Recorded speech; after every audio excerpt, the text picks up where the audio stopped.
کوئی کام ہی نہیں تمہارا؟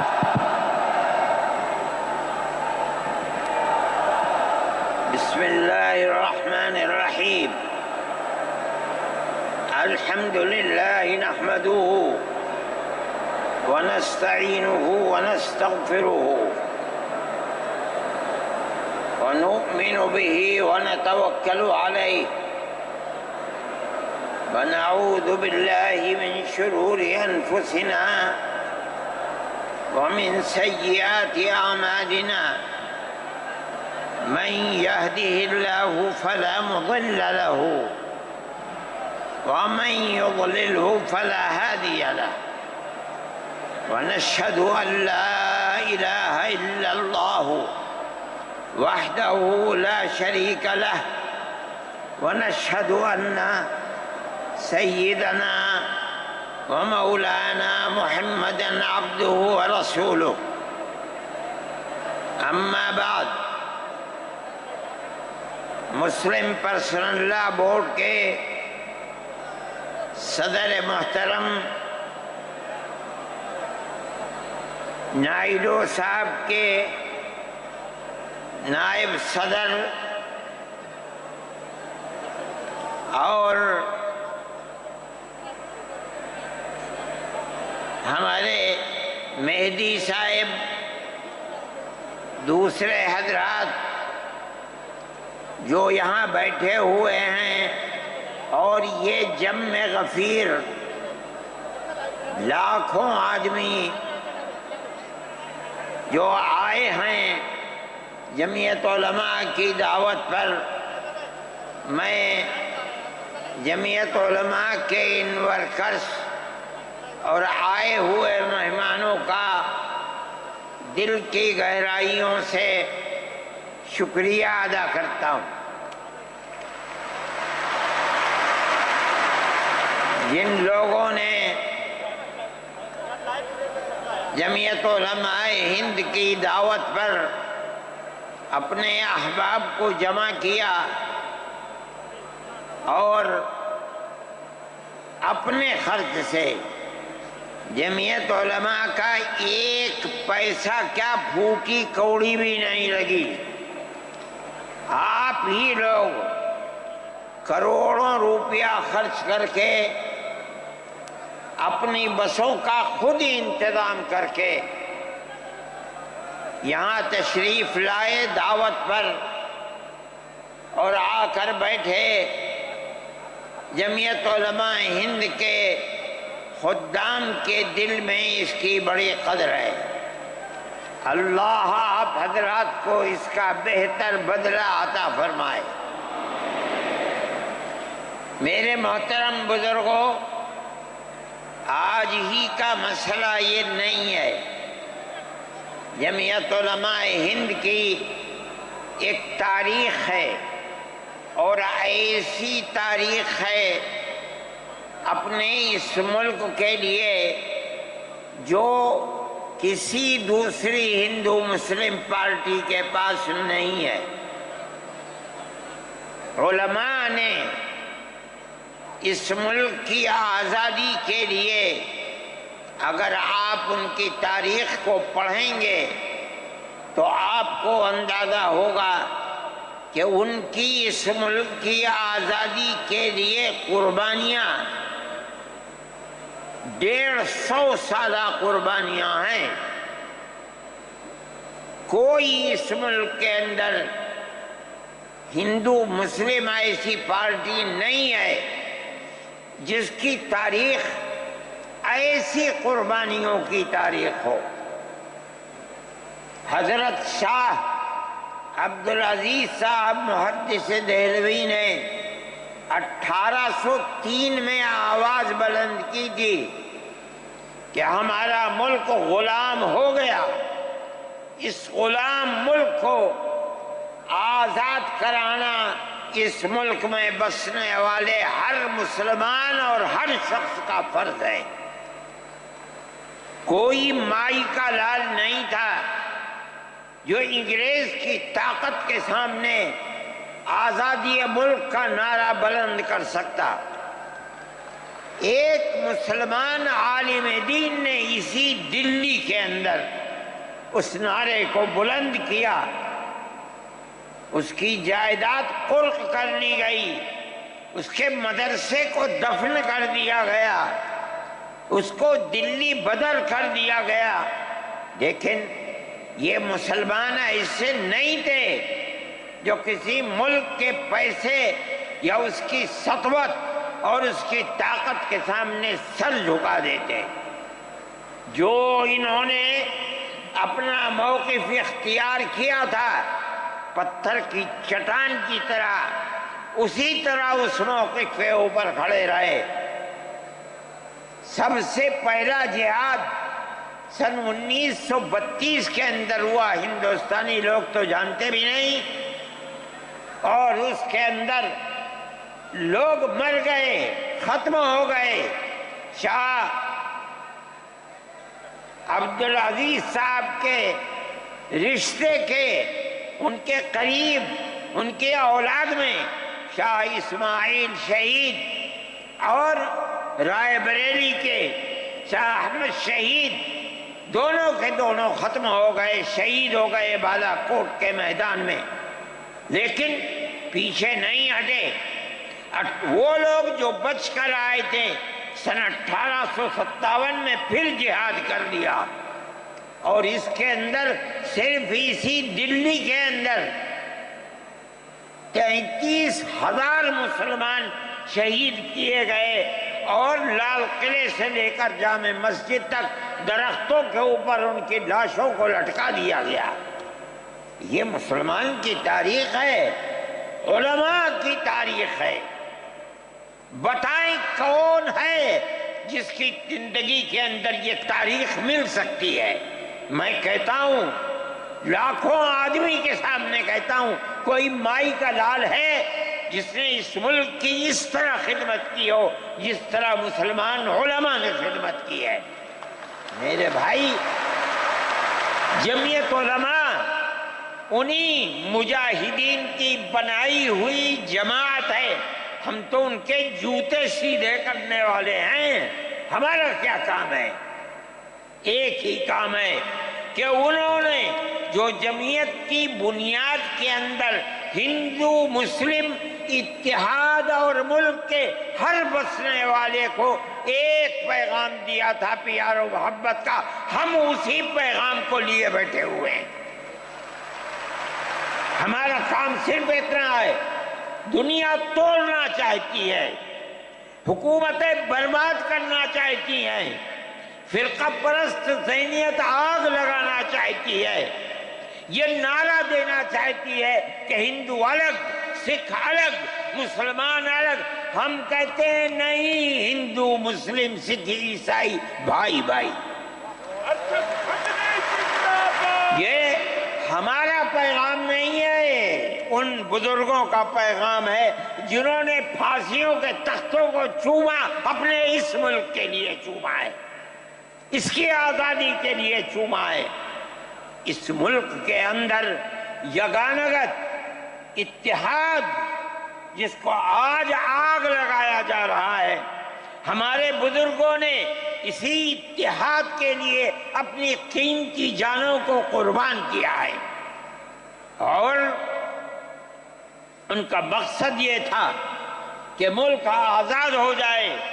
حکومت ایسی بننی چاہیے جو حکومت سیکولر حکومت ہو، کسی کا حق نہ جائے۔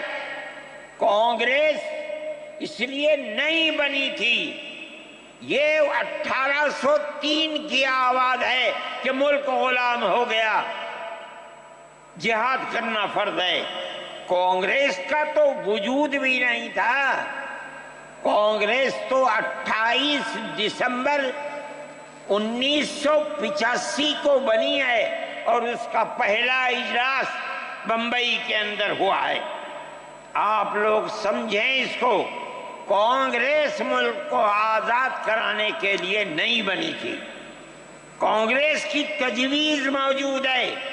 وہ کہتے ہیں کہ ہندو مسلم ملک کے بسنے والوں کی اس جنگ و جدال سے دو جہاد سن 32 کا 1857 کا اس جہاد کے نتیجے میں جو برطانیہ کی حکومت اور ہندوستان کی حکومت میں دوری پیدا ہو گئی ہے، کانگریس کا مقصد تھا کہ اس دوری کو ختم کر دیا جائے، ملک کو اپنے گردن سے زنجیر غلامی کی نکال کر توڑ دیا جائے۔ کانگریس کا مقصد نہیں تھا۔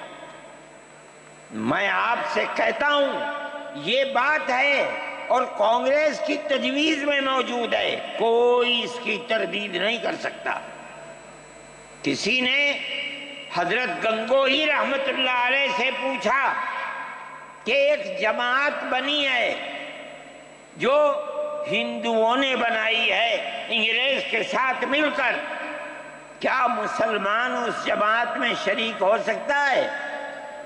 حضرت نے فتویٰ دیا اور یہ کہا کہ جس طرح اپنے کاروبار میں ہندو مسلمان شریک ہو سکتا ہے، اسی طرح اس پارٹی کے اندر بھی ہندو مسلمان شریک ہو سکتا ہے، بشرطے کہ دین کو کوئی نقصان نہ پہنچے۔ اس فتوے کا نام ہے نصرت الابرار، جو پرانی یونین مکتبیں ہیں، لائبریریاں ہیں، یہ آج بھی وہاں موجود ہے۔ یہ صرف فتویٰ نہیں ہے، یہ اس لیے ہے کہ یہ اشارہ ہے کہ مسلمانوں کو کانگریس کے ساتھ شریک ہونا چاہیے اور کانگریس کے اس نظریے کو بدلنا چاہیے۔ کانگریس کے اندر مستقل غلامی کی زنجیر کو توڑنے کے لیے اور انگریز کے ساتھ جہاد کرنے کے لیے تیار کرنا چاہیے۔ مسلمان جوق در جوق اس کے اندر شریک ہوئے، کانگریس کے اس نظریے کو بدل دیا اور کانگریس کو ملک کی آزادی کے لیے کھڑا کر دیا۔ یہ مسلمان کا، علماء کا، جمعیت علماء کا کردار ہے۔ کوئی مانے نہ مانے، تاریخ میں لکھی ہوئی چیزیں ہیں، ہم سے پوچھے ہم وہ تاریخ کی لکھی ہوئی چیزیں لیں گے۔ ہماری تاریخ کو مٹا دیا گیا۔ وہ طبقہ جو آج ملک کے اندر اسلام اور مسلمانوں کو دفن کرنا چاہتا ہے، وہ ہماری تاریخ کو دفن کرنے کے اندر کامیاب ہو گیا، مگر ہم کہتے ہیں یہ ہماری تاریخ ہے۔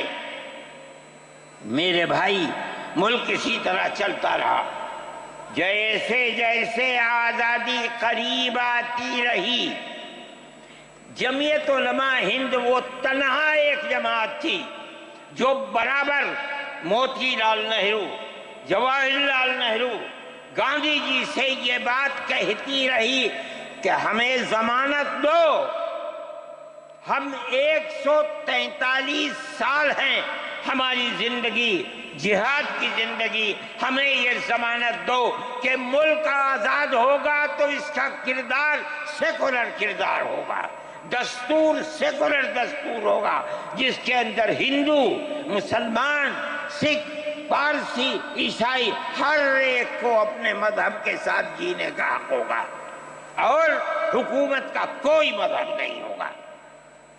ہمارے پاس تجویزیں موجود ہیں، برابر ہمیں مفتی کفایت اللہ صاحب جو جمعیت علماء کے اس وقت صدر تھے، نام لے کر ان کے پاس موتی لال نہرو، گاندھی جی، یہ لوگ اپنی ورکنگ کمیٹیوں کی تجاویز بھیجتے ہیں، مفتی صاحب کرم فرما، مفتی صاحب یہ ہے کہ ہمارا ملک جب آزاد ہوگا ہم گارنٹی دیتے ہیں کہ ملک سیکولر ملک ہوگا۔ اس کا کیا مطلب ہے؟ ہمارا کردار، ہمارا مذہب، ہمارا وقت، ہر چیز آزاد رہے گا، مسلمان جس طرح چاہے گا اپنی زندگی گزارے گا، اپنے مذہب کو سینے سے لگا کر زندگی گزارے گا۔ میں یہ بات صرف ہوائی نہیں کہہ رہا ہوں، آپ غور سے اس تحریر کا ایک ایک لفظ سنیں۔ ہری پور ضلع سورت کا اجلاس عام جو 19، 20، 21 فروری 1938 میں 47 میں ملک آزاد ہوا، یہ اجلاس 1938 میں، اس سے بھی 9 سال پہلے، یعنی آج کے مقابلے میں 80 سال پہلے یہ اجلاس ہوا تھا۔ اس کے اندر تجویز دیکھیے آپ، ورکنگ کمیٹی نے 1937 میں اپنی کلکتے کی میٹنگ میں اقلیتوں کے حقوق پر جو تجویز پاس کی تھی اسے یہ کانگریس منظور کرتی ہے، اس وقت کی بات ہے، اور نئے سرے سے اعلان کرتی ہے کہ ہندوستان کی اقلیتوں کے تمدنی، مذہبی اور لسانی حقوق کی حفاظت کرنا کانگریس کا پہلا فرض اور بنیادی پالیسی ہے، تاکہ حکومت کی کسی بھی ایسی اسکیم میں جس میں کانگریس شریک ہو، اقلیتوں کو ترقی اور نشو و نما کا زیادہ سے زیادہ موقع مل سکے۔ آپ الفاظ پر غور کیجئے، اور وہ قوم کی سیاسی، اقتصادی اور کلچرل زندگی میں پورا حصہ لے سکے۔ اس کے بعد اس بنیاد پر مسلمانوں کو مطمئن رہنا چاہیے کہ آزاد ہندوستان کی حکومت میں ان کا مذہبی فرائض، اذان، نماز، جمعہ، عید، روزہ، حج، زکوٰۃ، مذہبی تبلیغ، مساجد، مقابر، قربانی، مذہبی جلوس، مذہبی جلسے وغیرہ جملہ مذہبی رسوم اور مذہبی ادارے محفوظ ہوں گے، اور اسی طرح ان کی تہذیب و تمدن، ان کے تعلیمی ادارے، خانقاہیں، امام باڑے، عیدگاہیں، تکیے، کربلائیں، آثار قدیمہ، اوقاف وغیرہ سب محفوظ ہوں گے، اور اسی طرح ان کی زبان، ان کی شاعری، رسم الخط وغیرہ سب کے سب آزاد اور محفوظ ہوں گے، کسی پر کوئی رکاوٹ اور قید نہ ہوگی۔ جو میں آپ سے کہہ رہا ہوں، آپ دیکھیے، یو پی کانگریس کا شائع کردہ election board, National Herald press, Lucknow, 1946 کے اندر، شاید 10 فروری ہے جو میں نے نقل کیا ہے، وہ مٹا ہوا تھا، اس کے اندر یہ بلیٹن شائع ہوا ہے۔ میں کہتا ہوں کہ ہندوستان کی جمعیت علماء کے بار بار کچھوکے لگانے پر وعدہ کرو کہ ملک سیکولر ملک ہے، وہ وعدہ کرتے چلتے ہیں۔ میں آج آپ سے پوچھتا ہوں کہ اس میں سب سے پہلی چیز ہے کہ مسلمانوں کا مذہب اور مذہبی فرائض محفوظ رہیں گے۔ آج میں پوچھتا ہوں، ملک کی آزادی کو 70-80 سال ہو رہے ہیں، بتائیے کیا محفوظ ہے مسلمانوں کا؟ آپ مذہب محفوظ ہے مسلمانوں کا؟ کیا آپ نے مسلمان مذہب کا مسئلہ قرآن و حدیث سے ثابت ہے؟ آپ جو کچھ کر سکتے تھے آپ نے نکاح اور طلاق کے اندر کر دیا، مذہب کا محفوظ ہے؟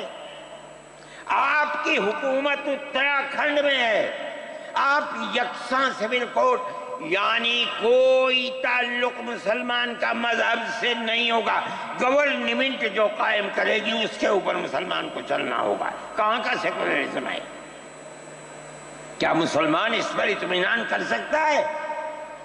آپ کی زندگی اور آپ کی حکومت کا بنیادی ناپاک پتھر یہ ہے کہ مسلمان کو اپنے مذہب سے آپ دور کر دیں۔ کیا آپ اسے قبول کریں گے؟ یہ آج کی حکومت کا یہ مسئلہ ہے۔ مذہبی فرائض کہاں کے آپ زندہ رہ گئے؟ آج آپ نے مسئلہ بنایا ہے کہ کہ اتراکھنڈ کی ریاست اور شہروں کے اندر مسلمان جو 50 سال سے آباد ہے، آباد بھی نہیں رہ سکے گا۔ یہ آپ کا کردار ہے، یہ تصویر ہے اور ناپاک تصویر ہے، ہم کہتے ہیں۔ جس تصویر کو آپ پیش کر رہے ہیں یہ تصویر سیکولر دستور کی تصویر نہیں ہے۔ ہمارا آج کا یہ کنونشن سیکولر دستور کی حفاظت کے لیے ہے۔ کہاں ہے جی؟ کیا کر رہے ہو؟ اس ملک کو، ملک میں رہنے والوں کے لیے جہنم بنا رہے ہو۔ جمعیت علماء اس کو قبول نہیں کرتی۔ ہم تو کہہ رہے ہیں اس بات کو، کسی کی زبان اٹھتی ہو یا نہ اٹھتی ہو، لیکن ہم کہتے ہیں کہ جو ہو رہا ہے وہ ملک کو آگ لگانے کے لیے، دستور کو آگ لگانے کے لیے ہو رہا ہے۔ جمعیت علماء اسے قبول نہیں کرے گی۔ اگر جمعیت علماء نے اس بدترین حکومت جو یہ کہتی تھی کہ ہماری حکومت میں سورج نہیں ڈوبتا، جمعیت علماء نے کبھی اس کے سامنے سر نہیں جھکایا ہے، اس کے بعد ہم کس کے سامنے سر جھکائیں گے؟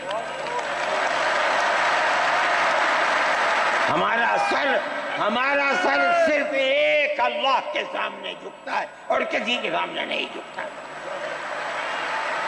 میرے بھائی، آپ ایک اس کو لیتے ہیں، میں کہتا ہوں اے کیا بیٹھا، آپ کیا کہتے ہیں؟ اس کے اندر جہاں ہے وہاں اسی طریقے سے اوقاف وغیرہ سب محفوظ ہوں گے۔ اوقاف محفوظ ہیں، یہ آپ کے سامنے حضرت مولانا بیٹھے ہوئے ہیں، تقریر کی ہے۔ اوقاف کو ہڑپنا چاہتے ہیں۔ ہماری مسجدیں اسی دلی کے اندر 400 500 سال کی مسجدیں ہیں، جس میں جمعیت علماء کا دفتر بنا ہوا ہے، عبد النبی اکبر کے زمانے کی مسجد ہے۔ اور کتنی مسجدیں ہیں جن کے پاس اوقاف، اللہ اکبر، لاکھوں کروڑ کے اوقاف ہیں۔ جونپور میں جا کر کے دیکھو کیسی مسجدیں ہیں، دلی کے قرب و جوار میں دیکھو کتنی بڑی بڑی مسجدیں ہیں۔ ہندوستان کا وہ طبقہ جو ان مساجد کے اوقاف کو ہڑپ کرنا چاہتا ہے، کہتا ہے اگر کسی وقف زمین یا مسجد یا کسی بھی چیز کے کاغذات وقف کے نہیں آئیں اس کو وقف نہیں مانا جائے گا۔ کون 500 سال پرانے کاغذات لا کر کے پیش کر دے گا؟ قانون یہ تھا کہ جو مسجد بنی ہے، جو وقف پر بنتی ہے وہ وقف ہے۔ آپ کو کیا درد ہے کہ آپ اس وقف کو ختم کرتے ہیں؟ اس کا مطلب ہے مسلمانوں کی زمین کو ہڑپ کرنا چاہتے ہو، حرام کھانا چاہتے ہو، اس لیے ان اوقاف کو ہڑپ کرنا چاہتے ہو۔ ہم اس کو قبول نہیں کرتے۔ اوقاف ہمارے آباء و اجداد کے کیے ہوئے ہیں، اوقاف اللہ کی ملکیت میں دیے ہوئے ہیں، مسجدیں بنی ہوئی ہیں، آپ ان کی حفاظت کیجئے، اس لیے کہ ہم اس ملک کے رہنے والے ہیں، ہم باہر سے آئے ہوئے نہیں ہیں۔ اگر ہندو گوجر ہے مسلمان بھی گوجر ہے، اگر ہندو جاٹ ہے مسلمان بھی جاٹ ہے، اگر ہندو راجپوت ہے مسلمان بھی راجپوت ہے۔ جاؤ دیکھو کشمیر کے اندر، اگر ہندو برہمن ہے مسلمان بھی برہمن ہے۔ ہم اسی ملک کے رہنے والے ہیں۔ کسی کو اچھا لگا یہ مذہب وہ اس مذہب میں چلا گیا، کسی کو یہ مذہب اچھا لگا وہ اس مذہب میں چلا گیا۔ کیا مذہب کی بنیاد پر اس ملک کے اندر آپ ہمیں جینے کا حق نہیں دیں گے؟ ہم اپنے جینے کا حق کو لیں گے۔ آپ نے جس سیاست کو اختیار کیا، آپ 2 الیکشن پہلے دیکھیے کس قوت کے ساتھ بی جے پی آئی تھی۔ آپ نے جس پالیسی کو اختیار کیا، سیکولرزم کو آگ لگانی چاہیے، اس کا نتیجہ اس الیکشن میں کیا ہوا؟ بی جے پی ہار گئی۔ میں کہتا ہوں کہ اگر چندرا بابو نائیڈو کی بیساکھی نہ ہوتی اور ادھر نتیش کمار کی بیساکھی نہ ہوتی تو بی جے پی گورنمنٹ نہیں بنا سکتی تھی۔ کیوں ہوا؟ وہ جو 14 سال پہلے